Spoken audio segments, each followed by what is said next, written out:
You've wandered into snarky faith, the place where American Christianity gets skewered, roasted, and served cold. Faith on the fringe, naming what's broken, keeping what matters. Strap in. This is Snarky Faith. Previously on Snarky Faith. As I see my two beautiful sons sitting there, I think I'm going to give one to myself, one to them, and we'll have a threesome, okay? Yeah, that's completely normal. That's where we're at in America today. Woohoo! I'm your host, Stuart Deloney, and welcome to Snarky Faith. Today we're going to be talking about debates and debating in culture today. It's a bonus episode where I sit down with my friend Matt and talk about a debate he recently went through, but just also want to let you guys see the next couple episodes we have coming up is exciting. I'm going to be sitting down with author Katie McCrite to talk about learning her voice and how it was coming out of control systems to learn her voice as a writer. And then I have another one coming up too with Reverend Heather Foy. She is a lightning rod. She is fun. But let's go ahead and just hop in on this.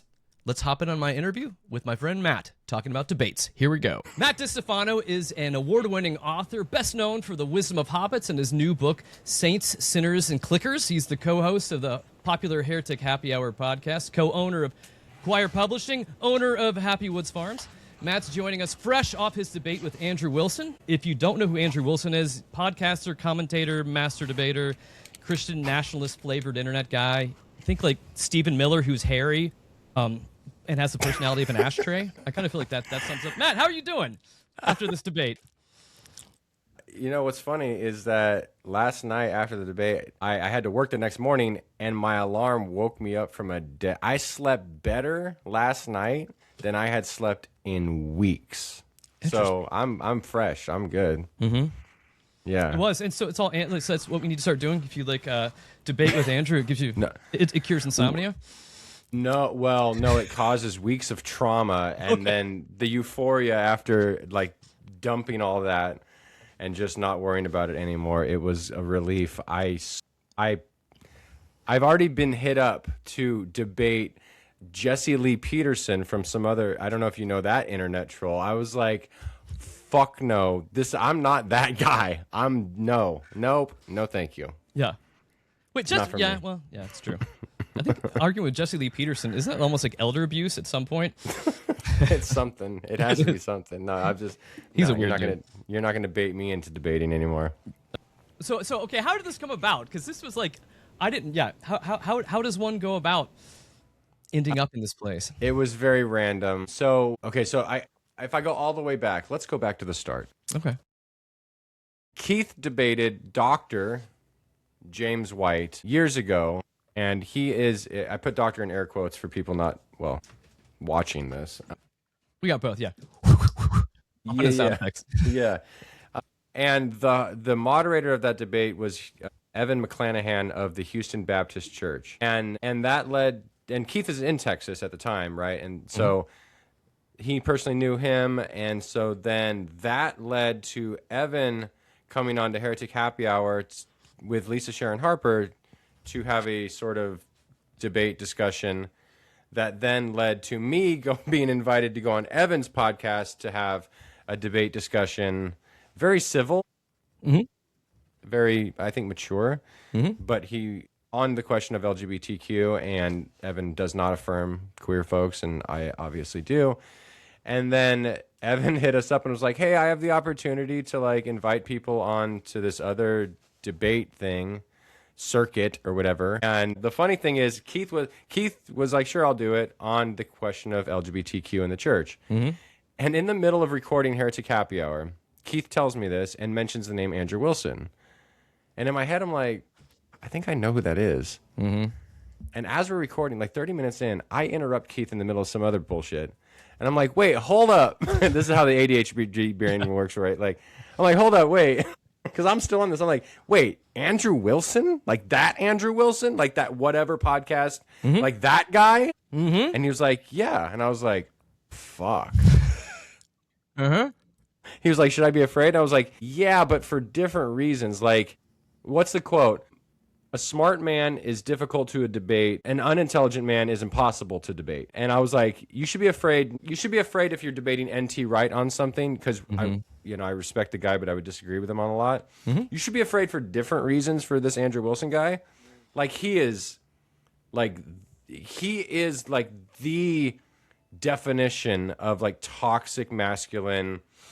Like he will literally say like, woman, go grab me a beer. Like he will say, what's wrong for a 40-year-old to date an 18-year-old? Like he is like that guy. And he was like, Keith was like, I don't want to do this. And in this moment of my weakness and I guess ego, I said, fuck it, I'll do it. And immediately after, I was like, fuck, what the fuck did I like? This is pointless.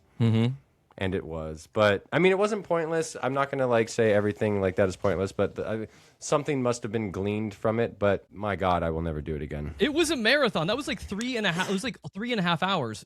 Yeah, roughly 3.5 hours with that. And you mentioned Evan, but at least like I tapped out about like halfway through it, just because Andrew was just it was impossible for you guys to even have a conversation with the way that he converses. But like I know, and I scrolled later on through, but like Evan as a moderator. He's not a moderator. I was just so curious for at least like the first. To be clear, Evan was not the moderator of this debate. Oh, who was that? Whoever that guy that was moderating. Whoever that guy was did nothing. Did nothing. He just sat there the whole time. Did nothing. Yeah. James something, I believe, did nothing. The fact that he's the moderator is just like, that's a silly joke. This is not a debate. He's just the guy probably collecting the check from YouTube who just like sets the thing up. Yeah, because I think he only talked during like the Q&A factor of it, but he's on camera the entire time there. The entire time. Oh, and it made it really bizarre with that thing too. Oh my gosh. And so what began to struck me like for you, and well, tell me this: what is something that you've learned from this process of going through this marathon? I want to rewatch the Manosphere documentary on Netflix. No, one thing. Wow. There's a lot of things. I think if this is what Christianity is, then everyone who has ever walked away from Christianity it's valid. It's valid. And I think that verse that Jesus talked about, like what's the one? It's basically if you offer like a thimble full of grace, you can't expect bucket full of forgiveness, right? So by the measure you judge, you'll be judged. And if this is Christianity, then people like Andrew are going to have such a rude awakening if there is this like meet Jesus moment, meet God. Like you're going to see shit without all your blind spots and without all your misogyny, without all of your hatred and your malice. And you're going to be like, it's going to be shocking how humbling that's going to be for Christians like this. Because at the end of the day, if this is Christianity, it really is worthless. Really. It's worse than worthless.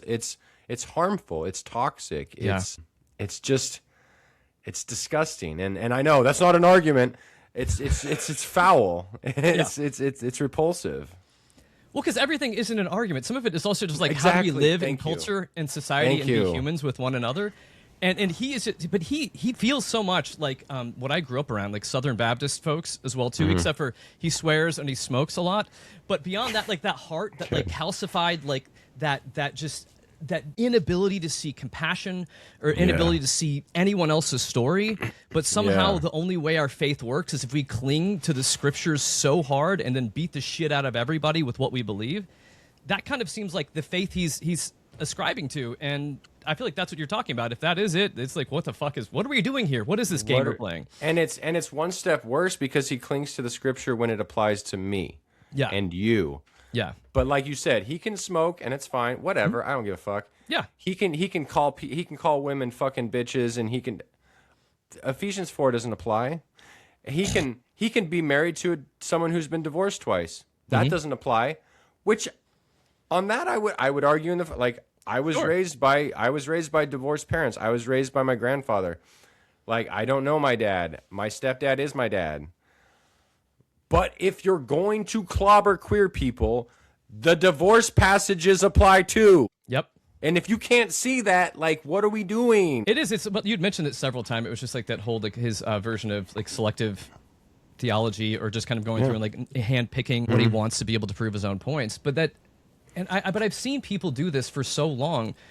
within the faith, because they do this to just prop up what they believe and prop up who they are and what they're doing. None of this has to do with any like life transformation, anything else, because I know you even got into the idea of what does it mean to like turn away from sin, or what does forgiveness mean with him, and he would turn these into these just hard. It made you just feel sorry in the end. I'm like, oh my God, like this guy, he's really an angry human being. Yes. And a miserable human being. I did have moments where I was like, okay, I'm not going to get the moments that I would hope for, because he's not going to allow for it, right? Because his whole MO is, just pummel your opponent. And so I know it's just going to be like talking over. I know I'm going to be interrupted and all that. But like there were moments where I came across this Reddit thread where it was all his fans and they were all clowning him for being a cuck, for being a simp, for being married to a 304. I didn't know what the fuck that meant. I didn't know what all these terms. These are all manosphere red pill terms. I had to look up doing my research, and I'm like, oh my God, you're not even respected by your own followers because you don't take this shit far enough. It's a loss that you're raising someone else's kids in your own fandom. Yeah. And I'm like, that I actually felt bad. I was like, oh, instead of reconciling with that and wrestling with it, like you just double down on it. And I feel bad. Like that's a shit way to live, dude. You'll never be good enough for your own, like the manosphere, the red pill. You'll never be manly enough. You'll never be masculine enough. You'll never have the perfect traditional marriage. You'll never be good enough in this own. So then you project onto queer people. So then you project onto other people and you lash out at them with all of your malice and your fury and your anger, because you have such a worldview that will always turn in on you. Your fans will always turn on you. And it's just like this, like what a fucking way to live. I felt bad for him really, because like no wonder you chain smoke during the entire thing. Like I'd be fucking stressed out too. Like if this was my life, chronically online, chronically arguing with people. The person who got the most Q&A time was his wife. Yeah. Like what the fuck? That's wild, bro. Like go do something, go make something, go create something, go talk to someone at a coffee shop. My God, like get offline. Fuck. Well, and this is, I don't know if this is the best example, but it almost felt like you were just dealing with like asshole Charlie Kirk. Like this kind of felt like a lot of this whole setup was, it really just did. It just feels like a rhetorical setup to be able to just do this. And he's done this enough to where he has his stories, he has his hypotheticals, he has his devices, and he just leans on them. But it also seems incredibly boring for him. I would think it would be like to spend 3.5 hours just, I don't know, just pleasuring himself by just throwing stuff out and just trying to dominate the conversation, because I guess. Okay. Because he doesn't find pleasure in other things. Like, I don't know if he knows how to please a woman. Like, I don't know if like people like that. Like, it's like, can you find pleasure in anything? I've heard him say, I don't masturbate. Oh, well, okay. So you don't maybe you should, like, you need to fucking release or something, bro. Like exchange that cigarette for some weed or something. Like, because it's just like it's or what kind of place are you at in life? I guess outside of like weird Christian circles where you're just randomly proclaiming to people, hey, guess what? I don't masturbate. Not that I just asked how was your day today? How's the weather? I don't masturbate. Yeah. Not that you asked. I did ask him. I was like, are you also against like all anal sex and stuff? Like it's sodomy. I was like, well, by definition, so is oral sex. But like, so it's just like, okay, what a weird thing. Like, okay, we have all these rules, and it's like, it's just like, it seemed like you would be like the most miserable person just to hang out with, like at a party. I mean, there's all these rules. Like, I was trying to get into like, he didn't understand how like sex with someone is like you're exchanging energy. You're in this moment. It's other oriented. It's like you're in this. He was like, I don't get any of that. I was like, okay, that sucks. I feel bad for you, bro. But that's so much of how you would even set it up. I think he was, in his conversations with you, it was always about accumulating power to be able to push whatever you believe an agenda on everything. So his whole view is that Christianity just gives him the ability to take, or the license to be an asshole and just take. Because that's how, I mean, you get to a place not being able to see like the idea of pleasure in sex for your partner, and this is like something that's weird for him. It's like, yeah, it's so gay. Yeah. You know what? Yeah, it's gay. Yeah. For sure. It was weird. It was it was wild. No, I love that you kept trying to bring up like Gerard. and scapegoating. And I also know that like he had no real answer for that, or did not like where you're going after that. So I mean, for those that don't know about that, I want to give you a bit of a chance to kind of explain what you were saying about scapegoating and the LGBTQ community in that context. Yeah, this was part of my big frustration is that, well, first he didn't know what mimetic theory was, which is fine. But then in again, this goes back to the fact, like, and I brought it up early on, like when you have Socratic questioning of someone, it is for collaboration. Like if you and I are on a podcast and you're Socratically questioning me, it's so that you and I can get to this collaborative effort of having like the best arguments here. And so when I introduced it, he immediately his go-to was not curiosity, ask follow-ups. Yeah. It was condemn it and shut it down. How is that scapegoating? It's actually not scapegoating. It's the opposite of scapegoating. I haven't even explained it to you. I don't even have time because you're not going to allow it. The way I see it is that, yes, so like I have heard statements from the church. We've read things that this country has been punished because there are gay people in this country. And if we get rid of gay people, if we get rid of this homosexual agenda, if we legislate it out, God will bless the country. God will heal the land. That's like the simplest form. It's like we find these groups of people that are just like us, but a little different. So they look like us, but they're gay, or they look like us and they're not cis, they're trans, or, you know, maybe they're American citizens, but they weren't born here. They're immigrants, and they look like us, but they're not quite us, quote unquote. And so we blame them for the ills of society. If we only get rid of them, if we get rid of the Somalians, they're eating the cats and dogs, the Haitians.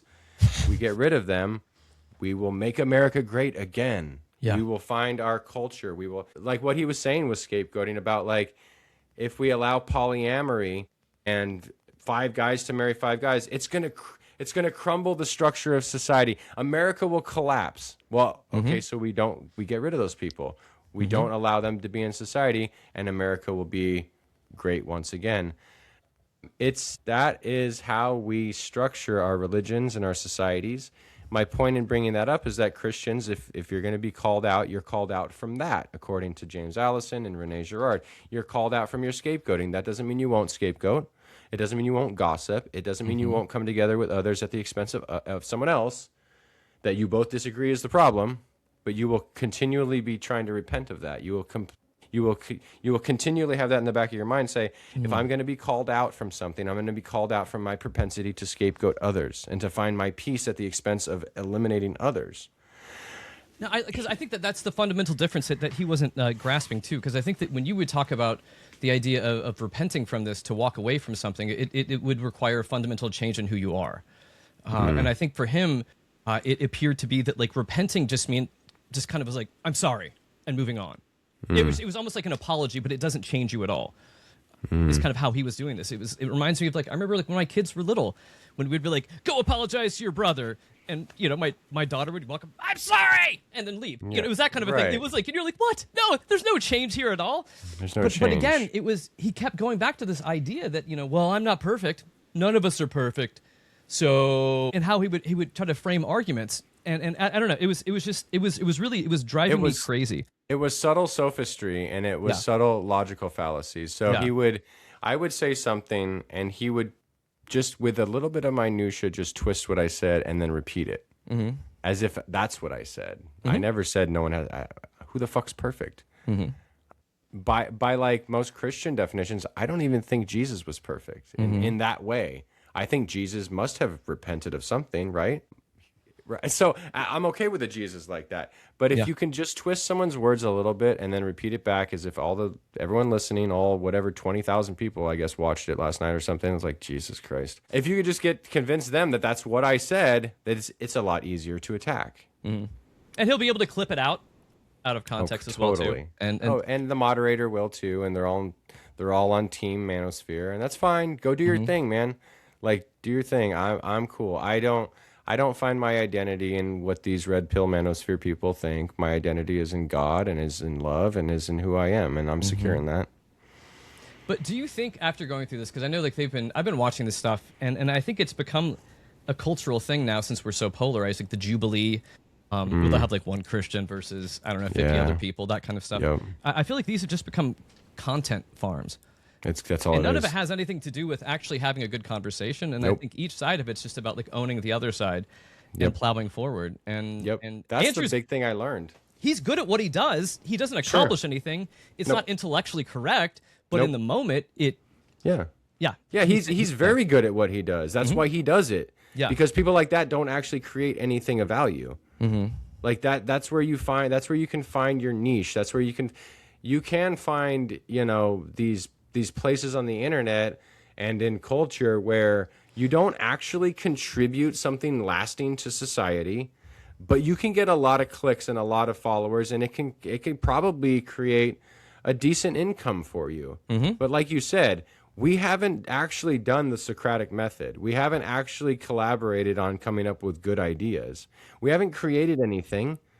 There's nothing here that actually like is a tangible creation that you've offered to humanity. All you've done is, yes, it's click farming. That's all this is. There's nothing of substance. There's nothing like, wow, you just asked me. I can't sit here in the debate and say, wow, you just asked me a question that I think I could write a thesis on, but you want yes or no. yeah. It's this like false binary fallacy. It's this like this or that fallacy. It's like, actually, there's at least an essay here but we don't have time for that because the debate's going to get really boring and people are going to want fire. They're going to want fireworks. They're going to want that moment where we can clip it out and say, this is where the debate turned. And and it's like, okay, this is but just intellectual. it's You some won't level- masturbate, but this is intellectual masturbation. But how different is this than you like arguing with a bot? You know what I mean? Because to some degree, like an AI bot, because I feel like, I mean, again, this isn't about like, hey, I want to hear what he has to say and really like tossing back and forward with this. Yeah. A lot of this just comes down to like, I have all my default answers and do all of this, and I know I just go and pull from that default answer and shove it out here, and it just feels like, which again, that's what Turning Point does to go argue with a bunch of like college students, Right. and none of it is actually about proving any kind of point. It's the flip of ChatGPT. ChatGPT is there to gas you up and tell you the greatest thing. This is the reverse of that. Like the things that Andrew said last night are almost verbatim what he said in his debate with Brandon Robertson. Like they were almost. I mean, it's like, oh yeah, I heard what's the difference? Like I heard the consent argument and how it relates to having sex with a corpse. This guy's obsessed with that. And he thinks that is some sort of reductio ad absurdum, not realizing you can't be fallacious in your reductio in order for it to be a valid reductio. I can't say that during a debate because you're not going to let me, and because we've already moved on to the next shit. Yeah. So, but if I can just make you look stupid real quick, bam, bam, bam, bam, bam, bam, bam. We got this clip that we can get 100,000 likes on. What's up? Yeah. Well, because again, like I kept coming back to the fact that what the topic was, I have it written down here. Should the church include LGBTQ people? And Silly. It seemed like so much Stupid. of that wasn't even around that. No, Yeah. no, it wasn't. Because I mean, first of all, it's such a stupid question anyway. Because it's like, well, the church already does. So like, should they? I mean, okay, tell me why they shouldn't. Like, why is the burden of proof on me if the church already includes them? Why are you kicking them out? And then it's like, then it's about legislation. That's why it got me tripped up on stuff. It's like, well, now we're talking about legislation. I don't know how I'd legislate. I was talking about the church. Yeah. I didn't know the church had to do with the state. But again, he's a Christian nationalist, so it's about power. It's about a power grab. And so how else are you going to get power except through the state? I'm like, I don't even agree necessarily in that premise if we're talking about the kingdom of God like Jesus talked about the kingdom of God. So it's like, this is like the premise is already fucked up, and so my brain it computes a little slower, and I'm not like. So it's like, well, how do we even answer these questions reasonably? It's like you can't answer them reasonably because this motherfucker's just out to dominate you.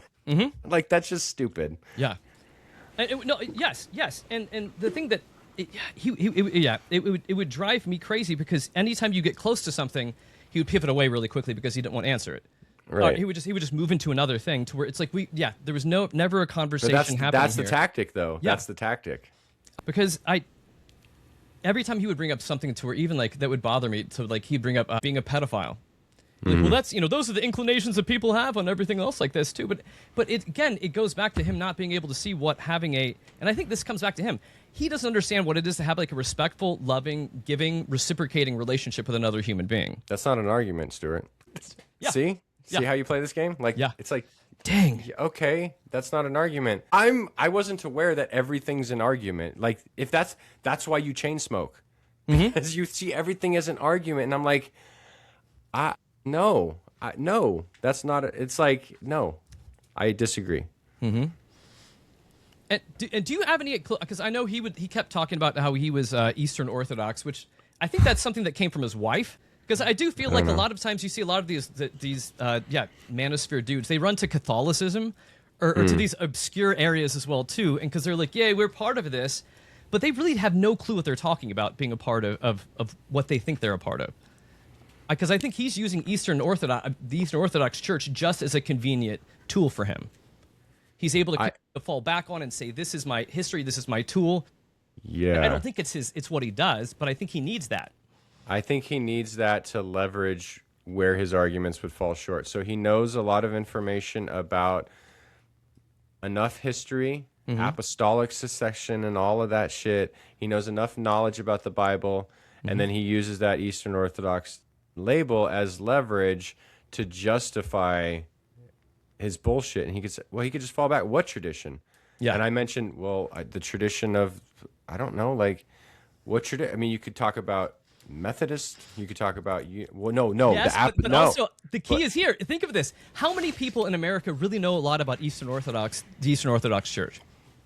I know Probably a there's minority. people out there. I know there's people out there, but it is a small minority. And so when especially when he's debating with people that are either like evangelical, post-evangelical, Protestant, all that other kind of stuff, you can use that because they have no idea how to counter it. Like they don't know all of this other stuff that's part of this old ancient church that we are really just not privy to. But again, that's another tool because you're not going to start calling out, hold a second, let's talk about the succession of popes here. I remember. Because we don't fucking care about that. And frankly, he's not going to debate someone like David Bentley Hart, who is Eastern Orthodox. Yep. And of course you're not, because that would be very uncomfortable for you. Or Brad Jerzak, who's Eastern Orthodox, or Vladika Puhalo, who's been Eastern Orthodox, I think, his whole life. But teach me about Eastern Orthodox eschatology. I honestly don't know. I don't know how that's a point against me. Like, I didn't know that the Eastern Orthodox were the arbiters of authority. I wasn't aware of that. Like, I just view them as yet another denomination of the church who also can't agree on theology, because I promise you, David Bentley Hart couldn't be further from Andrew Wilson in terms of theology. So, who's the true Scotsman here? Yeah. Or as someone who knows little about the Catholic Church and the Eastern Orthodox Church, the fact that he would lump the two of those together, I think both those churches would have issues. That he was kind of being like, collectively, we're basically on the same page. We're basically the same. Yeah. And every Catholic's like, the fuck you are, and every Eastern Orthodox like, the fuck you are. What's a schism? We don't know. It's just a minor little detail. Yeah. So for feeding into this worldview, and I want to think this through the lens of his Christian nationalism, which also I feel like the manosphere attaches itself to Christian nationalism just because it's an easy vehicle to be able to grift people and make money off this as well too. Because I don't think you have to be sincerely into any of this stuff. But again, we said this earlier, but he keeps coming back to somehow like the idea is you gain power, and then you push your beliefs on people, and that was or legislate or whatever, and that is the whole goal of things. And so I don't know. So I think his argument was that progressive Christians would do the same thing. And I've been thinking about that since the debate ended, and I'm like, yeah, okay, I guess I should have gotten into the debate, but there's differences in how we look at quote-unquote power. And as someone who did social work for a long time, we had this lens through which we viewed power, and one was power over the people that our clients, the people we're working with, and the other, we rejected that, and the other was still power, but it was power with, right? So if I'm in line at the grocery store and my client with cerebral palsy shopped, and I might have pushed the cart for him, but he got everything, and now he's ready to pay. Power with is allowing him the dignity to fumble through to get his credit card, to do the machine himself slowly, even though people are waiting. But we have the dignity to allow him to do the shit that he wants to do. Power over would be like, I'm embarrassed, let me grab the card and just do it for you, right? So there's differences in how we look at power. And to some people who don't know any better, they might look at me as like the social worker saying, what is this guy doing? He's not doing anything, and this guy's struggling. Yeah, because he has the dignity to struggle. And y'all need to be okay with him struggling. And this is the power with. If he ultimately needs help, I'm here. but I'm going to let him struggle through it so that he can accomplish it on his own. And that's what he wants, right? So that's the different. And we didn't get into any of that. It was literally, yes, just dominate, have the power, and then legislate. And I was just like, I tried to bring up the whole like, well, Christianity is about servitude and powerlessness. And like, and then it's like, well, so you're not going to legislate? It's like, I didn't say that, but since we're here just on starkly binary terms, like, fuck, like, it seems like in Buddhism, there's like the middle way, right? There's these two extremes. You take the middle way. It's like there's none of that in his worldview. Well, especially too, if his idea is we want to legislate what other people can and can't do specifically, because I feel like that's where we kind of come to a place. I would say like people on the more progressive or liberal bent of it is kind of you do you, I'll do me, and as long as we're not harming people, I don't give a shit what you're doing. You know, as long as it's not hurting people. But I feel like on the flip side is they have this idea of like, no. I'll do me. I want you to do what I'm doing, not what you're doing. I need you to do this, which ultimately probably would end up sounding, I need you to do me, is really what he's ultimately saying. It was all very convenient. He tried to do this whole thing where it's like, how is it unfair? We're telling men that they can marry women. Mm-hmm. And you're telling straight men that they can marry women, and gay men that they can marry women, and you're telling straight men that they can't marry men, and they're telling straight or gay guys that you can't marry men. Mm-hmm. How is that unfair? And I'm like, I guess if you frame it like that, it's not unfair, right? It's the conservative church in America. If you're gay, like, you marry a woman and keep it closeted. That's what Grindr's for. I was like, how convenient is it that you get to marry the person you're attracted to, but if I'm gay, I don't get to marry the person I'm attracted to? And he wouldn't answer that. He would go right back to, how is it unfair? I'm telling everyone that they can marry women. It's the same for everyone. And I'm like, yeah, and it involves you not listening to any gay person, right? Mm-hmm. Like, it involves you not giving a fuck what anyone is reporting as their first, and that's not an argument. Right. Not everything's an argument. Sometimes I shut the fuck up and listen to people who are reporting things to me, and I trust them. Mm-hmm.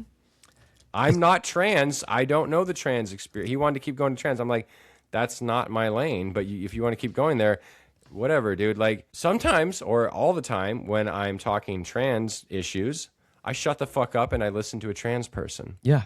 End of story. I'm cool with it. That's not an argument. No fuck. I'm shutting up right now. I'm not making an argument. No, because some of this is just being a human. Right. Again, I mean, it doesn't. Yeah. Very AI of him. Yeah. Chatbot. You're a chatbot, dude.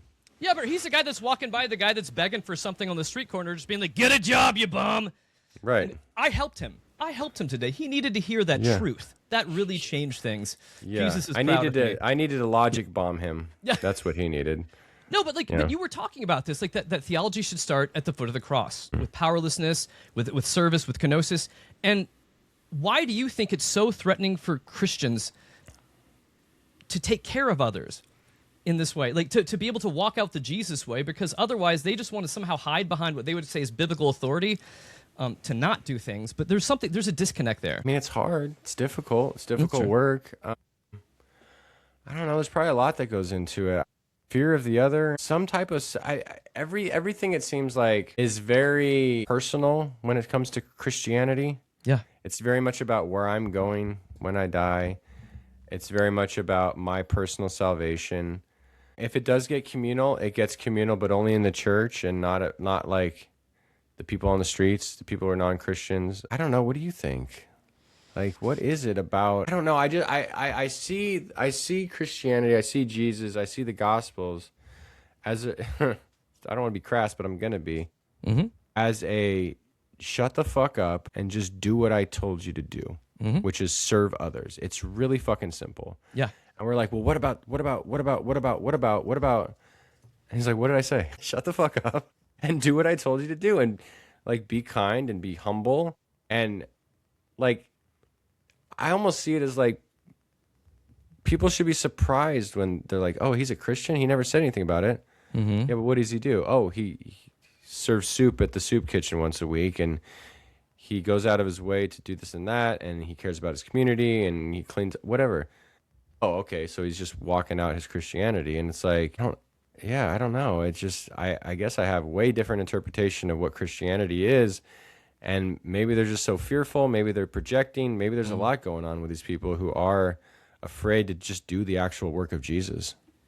I think that it comes to a place where and I'm not going to get back into like evangelical language, but I feel like a lot of them just don't know Jesus. Yeah. I think Jesus ends up being some sort of a mascot that gives them the justification for who and what their church has told them they can be and do.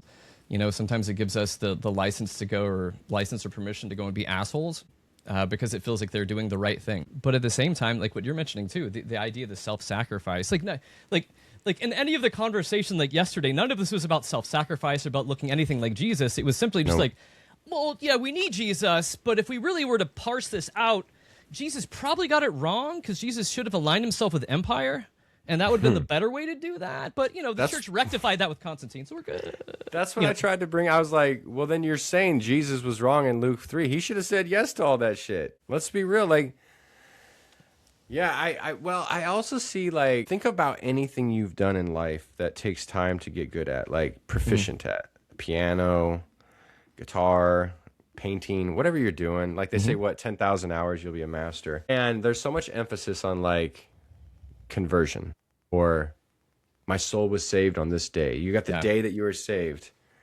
And it's never like, well, now how do you go walk it out in your community? It's more like, how do you not sin? How do you not masturbate? Don't sodomize someone. It's never like, should we serve bread to people? Or do you think that maybe they need a place to stay? What if we got involved in our local politics and like made sure that, I don't know, our community built like 50 tiny homes for people to have a place to go at night and lay their head down? We ain't doing any of that shit. I mean, there are churches that are doing that. They tend more toward like the justice churches are generally like the UCCs and the Methodists and, you know, the Episcopalians. Like, but only the Trinitarian churches, Matthew. Only the Trinitarian churches. That got me. No, that's what we're going. That got me, man. I think that may have worked in other circles. I'm not really sure what you're going for here, but yeah. Yeah, the Trinitarian stuff got me. I was like, who the fuck? I mean, honestly, like, if you're Trinitarian, cool. If you're Unitarian, cool. Are you acting like Jesus? It's not like it shouldn't be that. Like, if you're why Trinitarian, I mean, you should be fine with poly. I mean, it's like a throuple. Right. It's a very, it is a throuple. It is. It's a weird loving one. throuple. It's a loving throuple. So what you had going into this, and what you had walking away from this, aside from exhaustion and also, I drink too much water when I do interviews. I would probably have to wear a diaper for 3.5 hours if I'm trying to drink liquids. I was being really conscious about just taking sips. Okay. Because I knew this was going to probably be a marathon. Yeah. So what you thought going in, so like what happened to where you are now? What are the different Matt's perspectives through those phases? I feel like I can get back. Well, on the other side of it, I just feel like I can get back to just like being creative and doing the things I need to do, the things that are really important. Going into, I guess I expected, maybe I was ignorant in thinking that like I could ever play like the gotcha game with him, because he's just so shifty. Like, he's always going to have an out of why he's not going to answer the divorce question, or why he's not going to answer the, you should not have any unwholesome talk. Like, I really didn't see him playing I have to have wholesome talk to other believers, but that doesn't apply to how you talk to everyone. I was like, oh, damn. Yeah. I didn't see that. To be fair, I didn't see that one coming, but whatever. Like, I guess the context of Ephesians really is he is talking to the church, but okay. But it doesn't then mean that you could be a total fucking scumbag to people out of the church and just like, oh yeah, but I can call someone a fucking bitch outside of it. It's like, I love that. Yeah. I'm only told to be nice to Christians. That's a major tenet of the Bible, right? I actually didn't see that coming, and that's on me. So I think going into it, I think I had him set up on some things, and he shifted out of them pretty good. I'll give him that. Like, he's what harum is that the right Hebrew word for crafty, which is the word they use for the snake in the grass? He was very harum. He was shifty as fuck. He was clever in his ability to get out of those things. His ability to just basically say, like, my worldview doesn't permit me to entertain your, little thought experiment at the start. I was like, okay, bro, cool. So I guess I maybe had a little bit higher expectations in my ability to trap him in the same way that he tries to trap others. But really, I should have been more like, oh, if I really want to trap him, I just have to literally talk louder and over him and faster and use more sophistry and just like bombard him. And that's just not me. Like I have too much intellectual Just take integrity. over the conversation. Just keep talking, regardless of where the topic is going. Yeah. Exactly. And I was just not, I'm not willing to do that. Yeah. So on the other side of it, like I definitely feel good about the fact that I came out of it going, this was not my intention going into it. Coming out of it, I was like, wow, if someone didn't know Christianity, I hope that they would see each of us and be like, the guy who doesn't even claim to be a Christian really did kind of act more like a Christian. And that was not my intention at all. I wasn't like, I'm going to go be more Christ-like. I was like, no, I'm going to get this motherfucker. And I shouldn't have done that because In Jesus' name. in the name of Paul, actually, but no, but then as it was just so apparent, I was like, wow, this really. I just tried to transport myself back into like being an evangelical, even, or being in a conservative church, and be like, wow, even if I agreed with this Andrew Wilson guy that being gay is a sin or something, like I would never be a Christian if that was my introduction to Christianity. Like this is Eastern Orthodox. Like if we don't, like you said earlier, we're not that privy to Eastern Orthodox. It's kind of a minority here in America.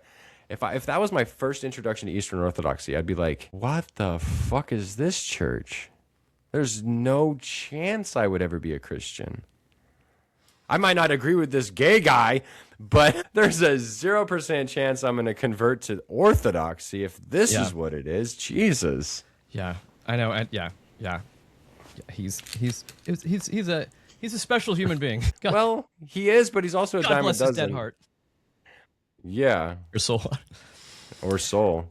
So, but after watching through this, and we've talked about like how there's what I hate in some of this is that this ends up being like a click farm based stuff, to end up like making his manosphere bros and other rhetorical folks just excited and happy. Yeah. But what would you say to like LGBTQ listeners like who are listening to this kind of debate and think like cool. It's fun that my existence is now content in these situations too. Yeah. I mean, I guess I would first just like if I contributed to that, like I apologize, like I won't do it again. Yeah.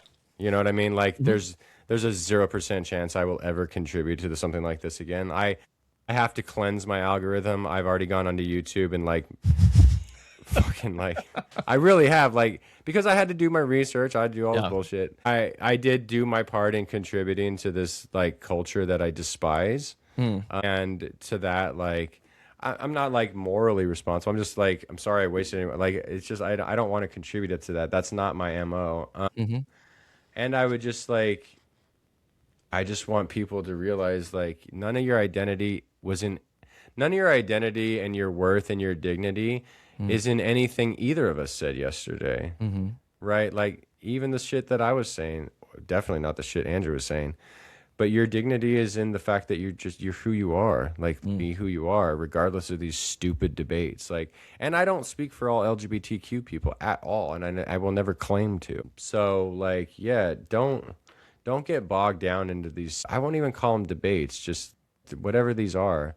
Don't get bogged down into these things and like try to find like, oh, I better watch the Matt and Andrew debate to figure out if I should be welcome in the church. No, like, jeez. Like, no, never. Hashtag never again. But along those lines too, like what would your advice also be? Because there's a lot of times that, and I run through this, you know, when to engage and when not to engage online. Yeah. In situations like when are those ones where you're just kind of contributing just to the rage and just to the void, and what are those times to engage because it really matters? I thoughts, advice. I think you really have to get to the bottom of what. Like if you're gonna have an opponent, if you're gonna have a discussion it's like we disagree and we're gonna have this discussion, I think you have to be really careful on who that person is. You know, I mentioned Evan McClanahan at the start of this. It's like I don't think that anything he thinks about LGBTQ people is helpful at all. I think it does harm people. But he's also like a really kind person who I think has the best intentions, right? Maybe, I mean, I don't know him, right? But that's just one example. And I'd be willing to discuss things with him again. I would be willing to have him on our show again, because I think you have to really weigh the fact, like, is someone willing to have an actual good faith discussion where it's not about winning anything? Like, like at the end of it, I'm sure they had a poll. It was like, who won the debate, Matt and Andrew? I'm sure it was like 80% Andrew, because that's who watches these things. Is you know, Andrew is a man on stage performing for other men, and they're obviously going to think he won. You just made him almost sound like a sex worker. He's a man performing on stage for other men. It is probably the gayest thing that any of us would do, is talking to a microphone, perform for a demographic of all men. I mean, let's be real. But It's yeah, like sexy curmudgeon like ASMR. Yeah. yeah, I hate my life. fucking The gays are terrible. the gay, other they're people ruining like- society.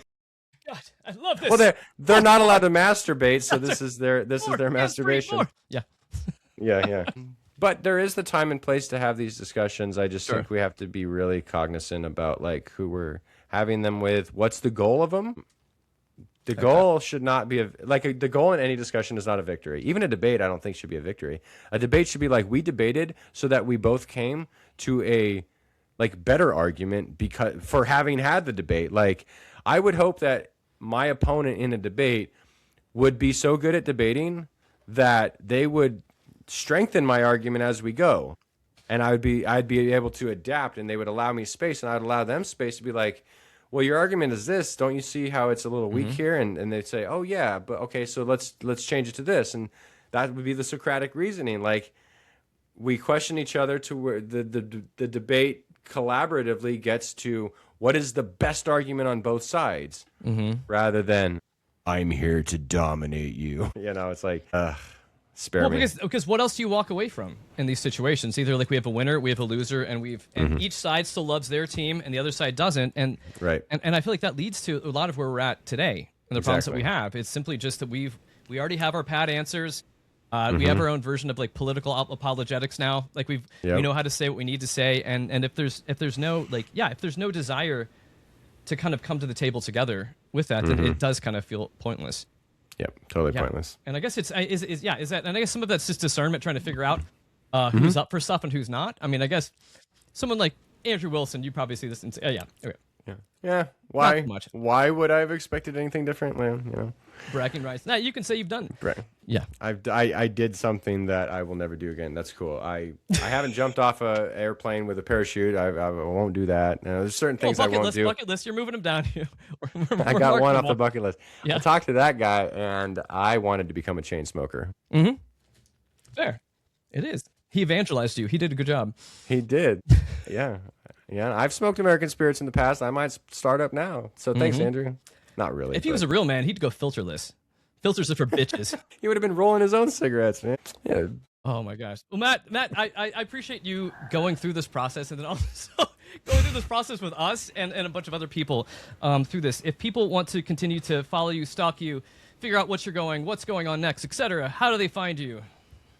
Yeah, the easiest way is wherever you're listening to this podcast, just come through Heretic Happy Hour. Subscribe on whatever platform you're listening to this. Go search up Heretic Happy Hour and you'll find us. And then from there, we run choir. Keith and I write a bunch of books, but choir.com, Heretic Happy Hour is the podcast. And from there, you'll be able to find anything that we're doing. You'll get into the choirosphere? Is that... The choirosphere, yeah. It's like the gay manosphere. And so last question. So Matt, if you were going to recommend a book for anybody to read, do you have any books that you recommend? I don't know, that you know of recently. Books that you may I've have written, or people that I don't know. Yeah, shill yourself, brother. What book of yours should people buy and read? I don't know if you're whatever book you want. Are you a Tolkien nerd? I got Tolkien books, The Wisdom of Hobbits, Mimetic Theory in Middle Earth. I really do recommend the Tribulation Survival Guide if you've ever been a dispensationalist or if you've ever been a Christian who has that eschatology. Honestly, that book would have made me laugh so hard when I was especially younger, and it makes me laugh now, but it would have made me laugh then and would have been able to help me. So I recommend your book. Choir's got a lot of great books. They do. It's hard to recommend Saints, Sinners, and Clickers to people because you have to know The Last of Us, and if you're. But if you know The Last of Us, if you know The Last of Us, watch the show. It's a terrific read. Please get that book. But I've got a book. Keith and I are writing a book on Galatians, which is our follow up to reading Romans right. So If you're a theology nerd and you want to talk about Paul, that's what we're doing. Is it like gestating Galatians great? Or how are you guys going to pull out your alliteration on that one? The alliteration might it's going to be reading Galatians, right? The alliteration will fall off after Romans. Okay. Is there another R book of the Bible? I mean, you've got Revelation, but I don't know. Reading Revelation. Yeah, I'm not doing that one. Okay. I think we're gonna actually ask Brad Jerzak if he wants to write that. That'd be fingers hilarious. crossed. Yeah, that'd be amazing. I don't want to write about Revelation. Do you want to write about Revelation? I'm not going to tell you that I am actually doing a small project where I'm actually rewriting Revelation for like modern context. I love that. So it's not, but it'd be like, the way it was meant to be read then as applied now kind of a thing. It's a little weird right now, so it's not ready for prime time. Yeah, not ready for prime time. All right. No. Matt, thank you so much for your time. Thank you so much for hopping into the, what is it like? I don't know, the Lion's Den or whatever it was that you hopped into. Whatever it was. Or it was, some sort of seedy back alley joint as well, too, to talk to the chain smoker. But thank you so much for being here. Thank you so much for going through it. And I always love you being on the show. We'll have you back again sometime soon. Yeah, thanks, Stuart. Love you.